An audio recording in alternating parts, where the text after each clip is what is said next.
And now, back to the show. Welcome back to Mindboggle. We're talking about Michael Jackson. This is a continuation of our hip-hop mystery show. Although Michael Jackson is about as hip-hop as my Aunt Sarah.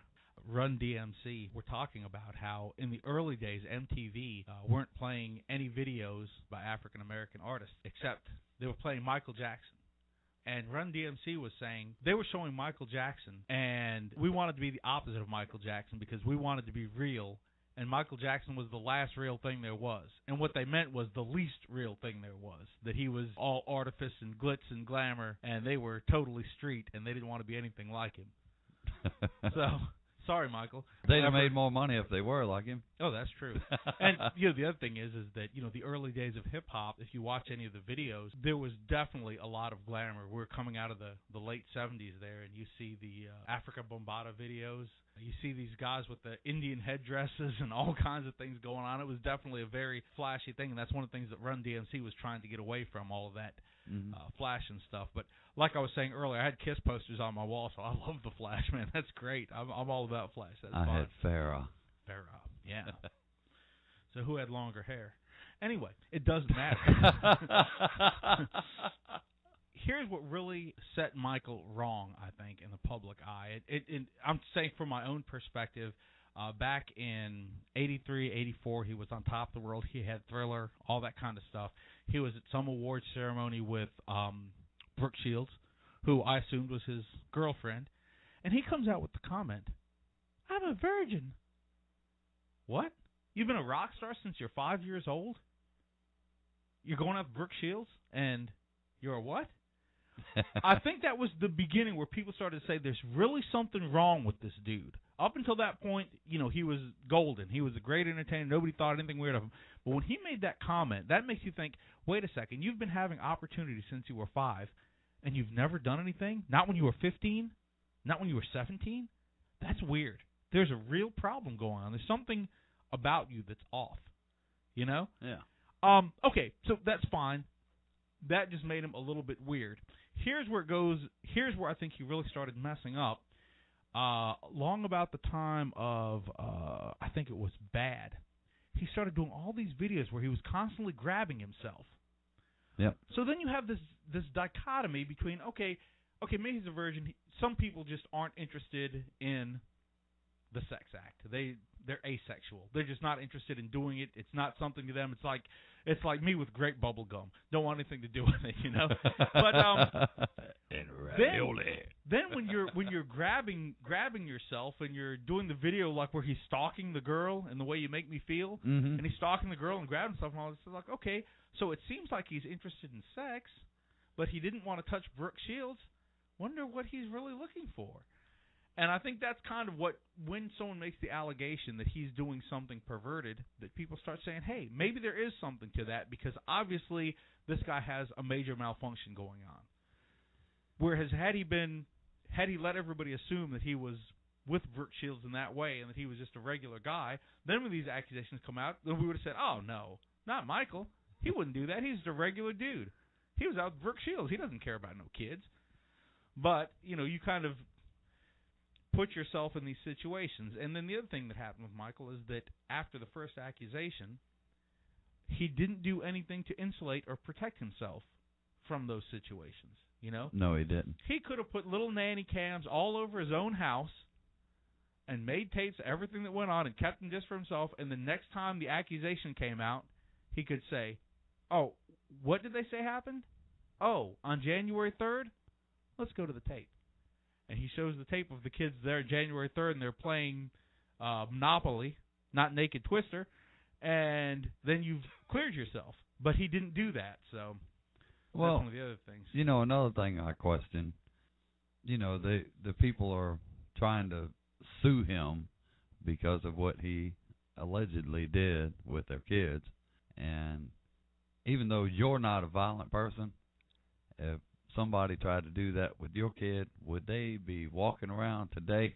That's right. Money would not settle the issue. Right. Money would not do anything. And not only that, once they got the money, they shut up and then somebody else was brave enough to try to send their kid over there. Hey, it worked for them. Right. So let's send our kid over there. We'll sue him too. So, then another allegation came out, and I think that's what that was all about. Usually people who do this stuff don't stop at one or two. The people who are messing with kids, they do it often with a whole bunch. They had the same scandal with the Catholic priest. When the first few kids came out, dozens and dozens came out and said, yeah, he messed with me too. So in the same way, if Michael was actually doing all of that stuff, you think that there would have been even more allegations, especially when the money is flowing to anybody who makes the claim. So right. There probably is something to the fact that he was not engaged in that sort of thing. But, it's really sad that there's the line from Julius Caesar, the evil that men do lives after them, the good is oft interred with their bones. So, we're not going to remember O.J. for his Heisman Trophy or his funny roles in the Airplane movie. We're going to remember him for something else entirely. And maybe it'll be the same with Michael. We may have to do a show on O.J. too. Yeah. Yeah. That's an interesting case. We could talk a little bit about that, about how, it's interesting that he got away with murder, allegedly. And then to get busted over something so stupid, trying to go get back the memorabilia, and it really makes you think that there's something to the idea that guilt inside of him was eating at him. People have a moral compass, and when they do something wrong, part of them wants to be punished. Part of them wants to be caught. That whole thing that on the Batman TV series where the Riddler would give the clues to give himself away, I think that's for real. I think that part of the criminal is always going to expose himself and is always going to want to pay the price, or at least put himself on the line in some way. And that's why you don't have the perfect crime, because most people feel guilty. And I think that's what happened with O.J. I think he probably did have something to do with the killing, and it ate at him, and so now he's in prison, and that's where he belonged all the time. But there are many people and many cultures that believe in this thing called karma. Yeah.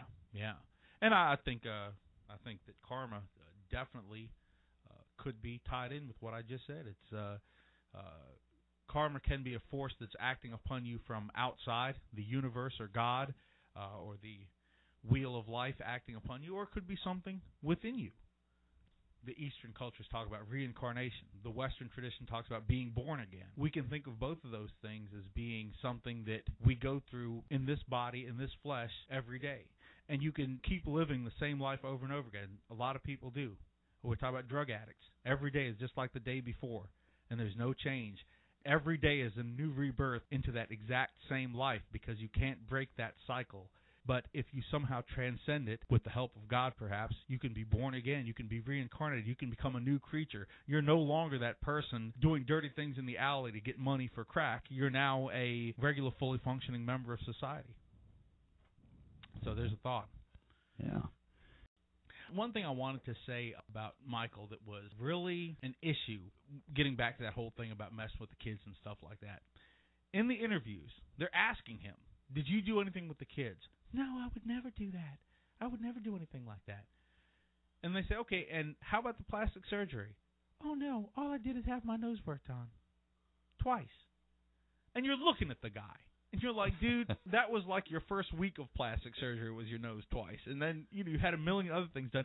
This is the problem, and you'll see it all the time on Judge Judy, or if you watch any of those kind of shows. Once you lie, your credibility is gone. Yeah. Yeah, he had the cleft in his chin. He had the higher cheekbones. Nose just kept getting smaller and smaller. Yeah, and skin kept getting lighter. And, that vitiligo claim, I don't really buy it. I don't think he had vitiligo. I think he was bleaching his skin to look like Diana Ross or whatever it was he was trying to do. I don't know what it was he was trying to achieve. We already established that he didn't like himself, didn't like his looks. The point I was trying to get at was that looking somebody in the eye with absolute conviction, when you say, no, I'm not having plastic surgery, and then next thing out of your mouth, no, I didn't mess with those kids, and you say it in the exact same tone of voice, what are we to believe? Now, if he would have said, no, I didn't have any plastic surgery, and he's hiding his hand behind his face, and he's hanging his head, and he's looking away from the camera. And they'll say, that's his tells. That's how we can tell that he's lying, because he's looking at the floor. But, hey, when they asked him about the kids, he looked right in the eye of the interviewer. Or the reverse. But he denied the molestation in the exact same manner that he denied plastic surgery. So we think we can't tell what he's lying about, what he's telling the truth about. What else? Lisa Marie was talking about their marriage, and she was saying it was a normal marriage in every way.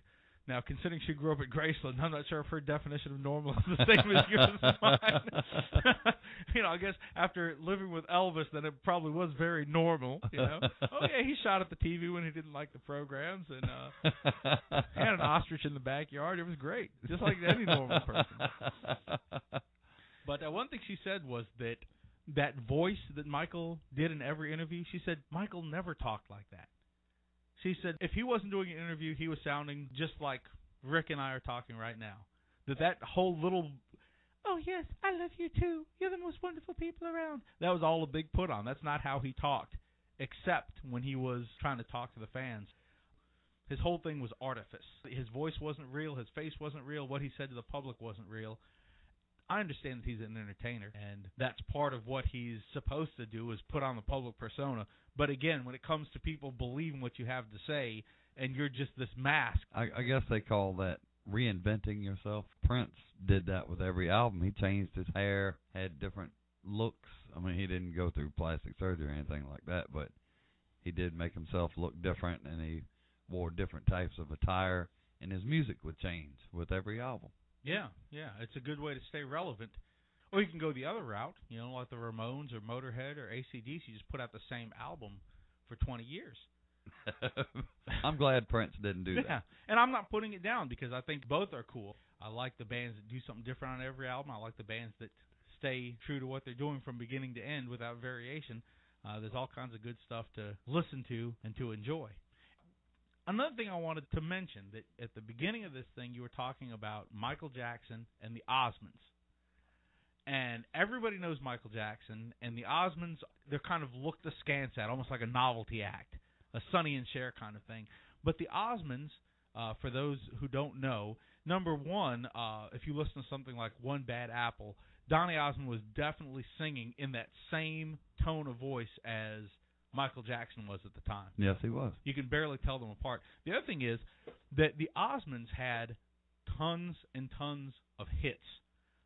They were a very popular band that sold a lot of records. And what's funny about, as time goes on, rock and roll history, some people are remembered, some are forgotten, some are enshrined and put on the pedestal, and some are rubbed into the gutter under somebody's heel. And the Osmonds are one of those bands that are looked down upon today.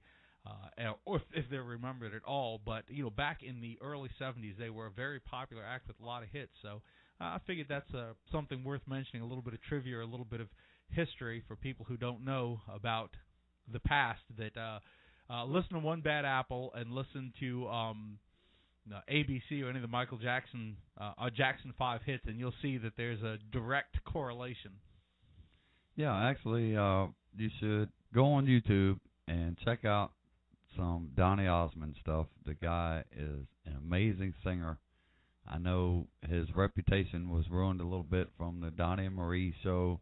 He kind of got sort of typecast as, that person that he was on that show, but, that's not really who he is. I mean, I know he was recently on Dancing with the Stars, one Dancing with the Stars. Roz got me one of his newest CDs. Gave that to me as a present because he knows I'm a big Donny fan. I like Donny a lot. And I'd just like to spread the word that he really kicks. You should really check him out. Well, and, we have the opportunity here. You can play a little clip of one of his older songs, one of his newer songs, let people hear it without having to do anything but sit right where they are. And through the magic of technology, you will.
Mindboggle are you going to hear some people talking about Motorhead and Donny Osmond in the same show? I mean, we really run the gamut here, don't we?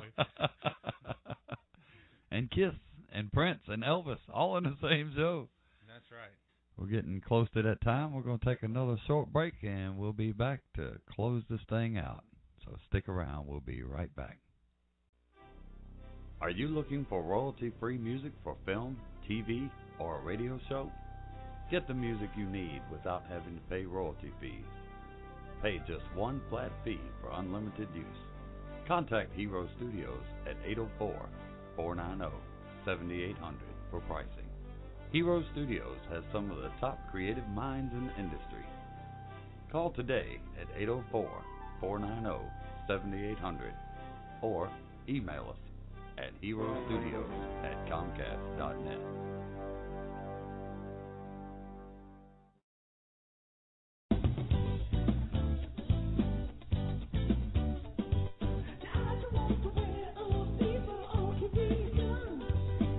Follow Raj Upadhyay, one of the hosts of this show, at his official website, rajutopia.com.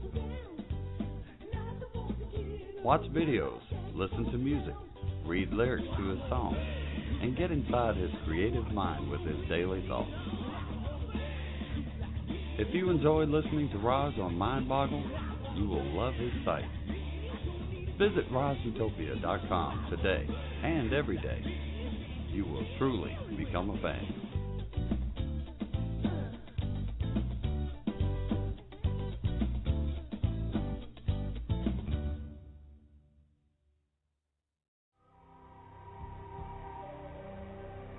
Have you witnessed something you can't explain?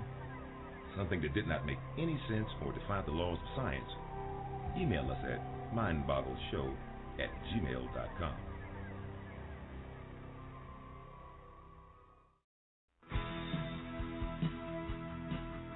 McDevin Records presents Rick Morris. Now you can download music from Rick Morris for only 99 cents each. Get songs like Orchard Road,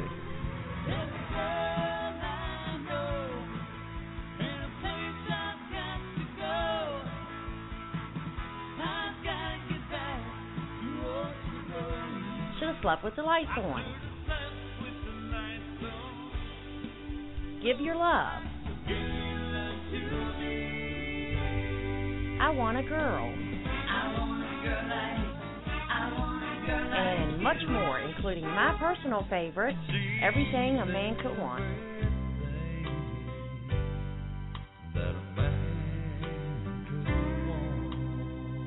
Just go to rickmorris.com or reverbnation.com/rickmorris to download this fantastic collection. Only 99 cents each. Get yours today.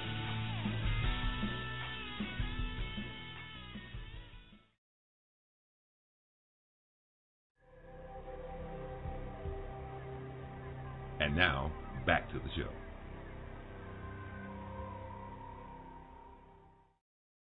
And welcome back to Mindboggle. It's been a great show. We actually had to do this in 2 episodes, Roz. There was a lot to do. Yeah. Getting back to Michael real quickly, just want to finish up with the thought again that here's a guy who had it all, and yet his life was miserable and terrible because of the abuse he suffered as a child. And it's really something to think about and to ponder how easy it is to hurt a child, if you're not careful. No, you know what? I shouldn't say it's easy. It's probably very difficult. You probably have to abuse the kid day after day after day. Like people can be mentally scarred for life. Yes. And I think that happened to Michael. And, Michael, like so many people who grow up in these dysfunctional and abusive environments, I think typically what all of us do as human beings is we seek something in the outside world to make up for what's lacking inside, whatever's hurting. There was a quote about celebrity that when we see someone up on the stage or the screen, that special spark that makes them glow is not something extra, but something missing. And I think that was the case with Michael, that he had this need for public approval. But no matter how much he got, he had the best-selling record of all time, highest grossing concert tours, most loyal fans. No matter how much he got, it wasn't enough to make up for what he felt inside. And most of us are not in that kind of position, either with the high points of the money and the fame or with the low points of the self-loathing and having to have surgery on our face. But everybody has problems in their lives, and everybody has issues and problems, and we tend to kind of go to other people and try to get our solutions. And it works for some things sometimes, but if you find yourself having the same problem year after year after year, and after 10 years you're still having the same problems with different people all the time, it's time to stop looking to other people around you for the solutions. Instead, you have to either go within or go above, because what you're lacking, you're not going to get from other people on the street. And about the mental scarring is caused by child abuse or any type of abuse, even a married couple. You know, if the man mentally abuses a woman, it can scar her for life. Kids at school, you know, if you're a bully and you're teasing other kids at school, you know, you make fun of this one particular kid, that's going to scar him for life. So you really shouldn't do things like that. Picking on people or abusing people in a mental fashion, it's probably worse than physical abuse, I think. That's a good point, Rick. People say, sticks and stones may break my bones, but words will never hurt me. And I think you're 100% right, Rick, that the sticks and stones will break your bones, but they'll heal. The words will hurt you in a way that will never heal. And I think society is getting better about that. Society is understanding that. There's a very strong campaign in all the schools to stop bullying. People look down on this idea of political correctness. But another word for political correctness in some cases is politeness. You know, showing respect for people. The simple rule, you know, the Pharisees in the Bible were always saying this rule, that rule, the other rule. Jesus said, you know, the one thing, if you just remember one thing, you know, it's love thy neighbor. If you just remember one thing. And if you treat other people the same way you want to be treated, unless you're a masochist, that's all you got to do, you know? It's not what he said, it's how he said it. Yeah, we always throw a little humor in there, but that doesn't mean we don't take it seriously. Yeah, we do. We take it all seriously. And it's kind of nice. We kind of got philosophical here, which is fun to do sometimes, and I think it's yeah, we've had comments on that, and people have asked us to do this more often. So I guess we'll be able to do that for them. Yeah, and hey, that's one more thing that I think is very important when we get feedback from people, because you know, of our listeners, very few people call in, very few people send in emails, and that's okay, because that's what I do as a listener as well. Whatever I'm listening to, I'll watch a fantastic video on YouTube. Very rarely will I click the thumbs up or do anything. I just selfishly enjoy it and then move on. You know? Selfish is the wrong word, but you know what I'm saying. Yeah.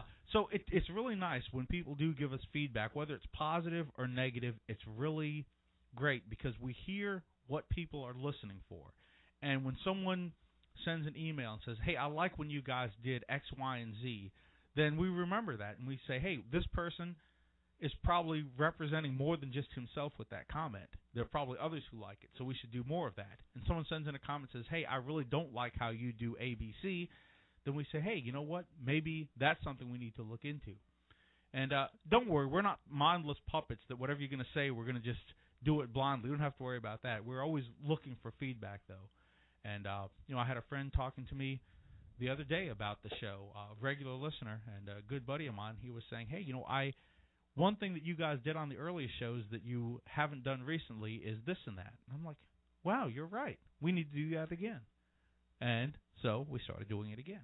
And so, yeah, if you guys have some comments, some opinions, or just want to say, I like Farrah too, go ahead and send us an email to the Mindboggle Show and let us know what's happening. Or go to the Facebook page. Rick will tell you all that technical stuff. Yeah, and also, I'd like to ask, since we can't have any callers on this show, since we're just going to record this, I do want your input and, your observations and thoughts. Just go to our Facebook page, the Mindboggle Show Facebook page, and type us some messages on there about this particular broadcast.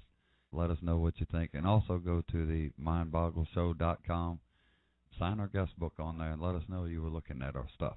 Hey, man, he's looking at your stuff.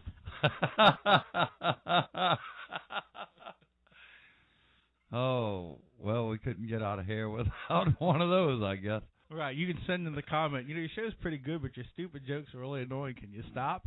And we'll say, sure, and we'll try, and we'll fail miserably because that's just not in our nature. But you can go ahead and write anyway and frustrate yourself. I guess that's about it for tonight, isn't it? Yeah, it's good enough. I mean, just like with anything else, we could keep going for another hour if we wanted to, but I don't think anybody wants us to. So. Yeah, you might be right there. We appreciate y'all checking us out. Don't forget rickmars.com, rozutopia.com, and mindboggleshow.com. Check them all out and check us out on Facebook. And we will see you next week. We will be talking about ghosts, and we will have Elizabeth Egan Cox, an author of ghost stories and ghost facts, I guess. She'll be on here, so definitely call and ask her questions and check it out. And Rick will be telling you some first-hand experiences that he's had with ghosts, and that's something that you don't want to miss because this is first-hand experience from an honest, truthful person, not just somebody making something up. So I think you'll want to hear it. Absolutely. So thanks for listening. It's been a great double-length show. We'll see you next week. Good night.